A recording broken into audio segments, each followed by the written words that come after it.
হায় হায় হায়, ঘরে এক কলসি জল নেই, আর ঘরেও সম্বল তো কিছু নেই যা দিয়ে রাজার কাছ থেকে এক কলসি জল কিনে নিয়ে আসবো।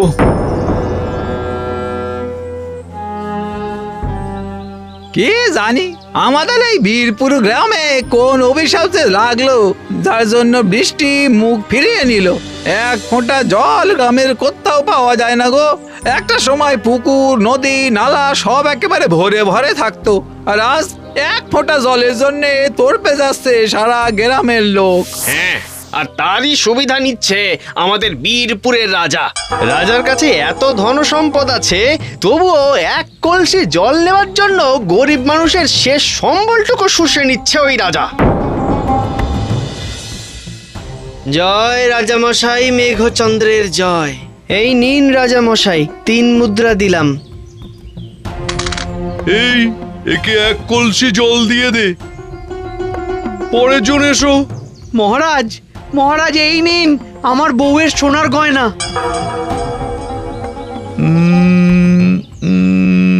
না, আসল সোনাই দেখছি। এই, একে 5 কলসি জল দিয়ে দে, পরের জন এসো।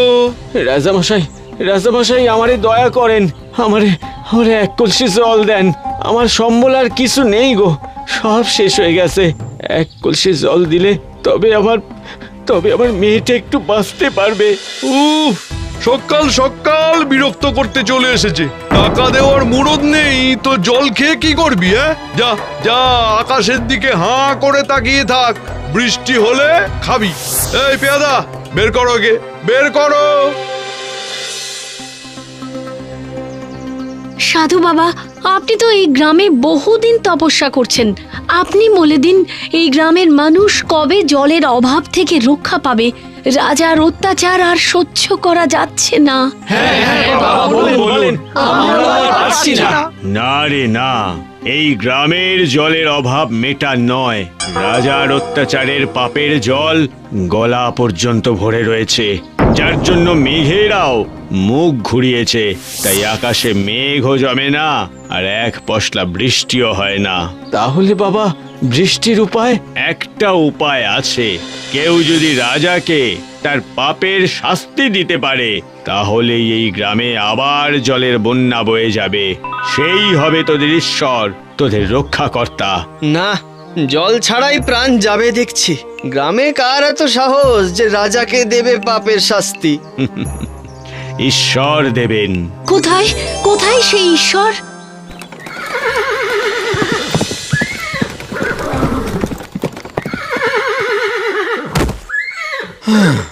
আরে, পথ হারিয়ে কোন গ্রামে এলাম? সারা গ্রামে এক ফোঁটা জল পেলাম না। কুয়ো থেকে, পুকুর থেকে সমস্ত জল একেবারে মরুভূমির মতো শুকনো। এদিকে গলা একেবারে শুকিয়ে কাঠ হয়ে যাচ্ছে। ওই তো একজনকে দেখা যাচ্ছে। যাই, গিয়ে একটু জল চাই।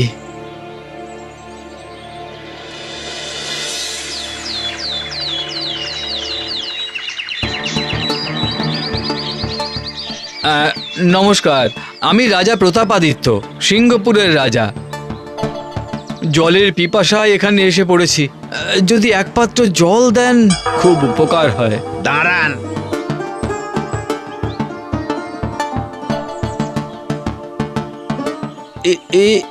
কি এইটুকু জলে তো পিঁপড়েরও পেট ভরবে না। রাজামশাই ক্ষমা করবেন, এখানে জল হীরের থেকেও দামি। সব জল রাজামশাইয়ের ইদারাতে জমা হয়ে আছে। চড়া দাম দিয়ে তবে এক কলসি জল পাওয়া যায়। আমার এইটুকুই সম্বল ছিল আপনাকে দেওয়ার মতো। সে কি, কিন্তু এ তো অন্যায়। রাজাদের জন্য কি অন্যায় আর কি ন্যায়। পরবর্তী জন এসো। রাজা মেঘচন্দ্র, প্রণাম। আমি সিংহপুরের রাজা প্রতাপাদিত্য। বড় তৃষ্ণায় আপনার কাছে এসে পড়েছি একটু জলের আশায়। আপনি যদি একটু জল দিয়ে আমাকে সাহায্য করেন। অবশ্যই করব, কিন্তু তার বদলে আমি 3 মোহর নেব। কিন্তু এই মুহূর্তে যে আমার কাছে কিছু নেই, কিন্তু আমি যে পিপাসায় মরে যাচ্ছি। তাহলে ক্ষমা করবেন, এই বিষয়ে আমি কোনো সাহায্য করতে পারবো না। রাজা প্রতাপাদিত্য বেশ দেখতে শুনতে সুপুরুষ। এই প্রথম কোনো পুরুষকে দেখে আমার বিবাহ করতে ইচ্ছে হলো। বাবা, আমাদের তো এত ধন সম্পত্তি আছে, এই আগন্তুককে একটু জল দিয়ে সাহায্য করা হলে ক্ষতি কি হতো? রাজকন্যা, তুমি রাজ দরবারের আভ্যন্তরীণ ব্যাপারে একদম কথা বলবে না। যাও যাও, নিজের ঘরে যাও।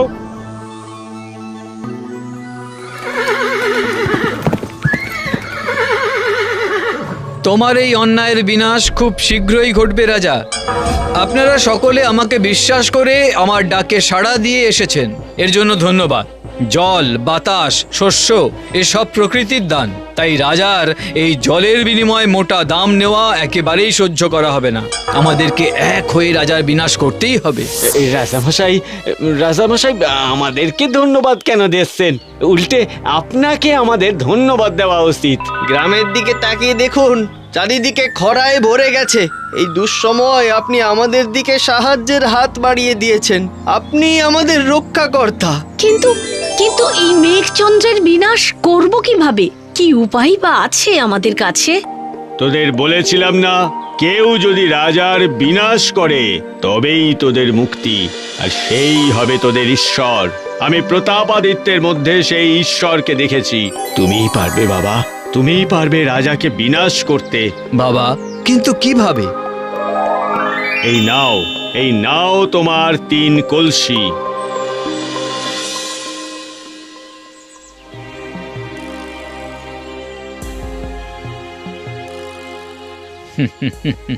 রাজা মেঘচন্দ্র, জলের অপর নাম জীবন, কিন্তু তোমার কাছে মরণ। জয় জয় রাজা মেঘচন্দ্রের জয়, জয় রাজা মেঘচন্দ্রের জয়। প্রণাম রাজা মশাই, আমার তৃষ্ণা মেটানোর জন্য আপনি আমার থেকে মুদ্রা চেয়েছিলেন, তখন কিছু দিতে পারিনি, কিন্তু আজ এনেছি, এই দেখুন। বাবারে, এত মুদ্রা, এত! দাও দাও দাও দাও দাও। দেব বলেই তো এনেছি। তার আগে এই 3টে কলসি জল দিয়ে আজ সন্ধ্যের মধ্যে ভর্তি করে দিতে হবে আপনাকে। এইটা কোনো বড় কথা হলো নাকি? হ্যাঁ, বড় কথাই বটে। যদি আজ সন্ধ্যের মধ্যে কলসি জলে পূর্ণ করতে না পারেন, তাহলে এই রাজ্য আর সম্পত্তি আমার হবে। বলুন রাজি? আমার ইদারা কতটা গভীর তুমি তা না জেনেই মূর্খের মতো কথা বলছো। এই ইদারার জলে গোটা রাজ্য ধুয়ে ফেলা যাবে। এই ছোট ছোট 3টে কলসি ভর্তি করতে আমার 1 মুহূর্ত সময় লাগবে না। বেশ, তবে গ্রামবাসীরা সবাই সাক্ষী থাকলো। হ্যাঁ হ্যাঁ, সাক্ষী। যাও যাও, রাজি রাজি। এই কে আছো, কলসিতে জল ভরো।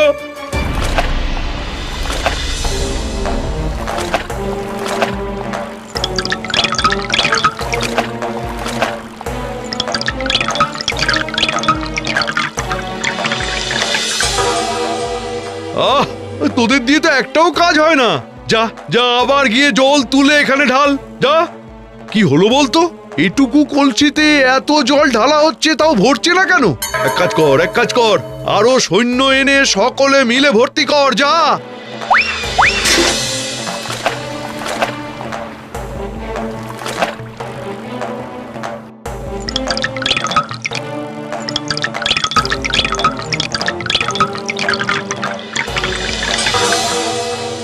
ওদের দ্বারা কিচ্ছু হবে না, কিচ্ছু না। এবার আমাকেই মাঠে নামতে হবে দেখছি।